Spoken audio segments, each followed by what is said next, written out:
విష్ణు ఈశ్వర బ్రహ్మ ముగ్గురు అన్నదమ్ములంట, శివ శివ అన్నదమ్ములంట. వారి మహిమతో చేసిన మనము మాయ బొమ్మలంట, మనము మట్టి బొమ్మలంట.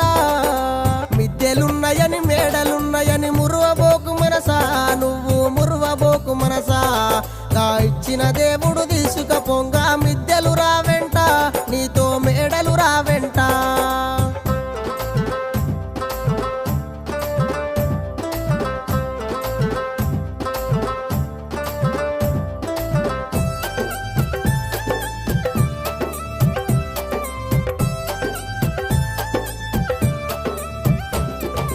కొడుకులున్నరని బిడ్డలున్నరని మురువబోకు మనసా, నువ్వు మురువబోకు మనసా. ఇచ్చిన దేవుడు తీసుకపోంగా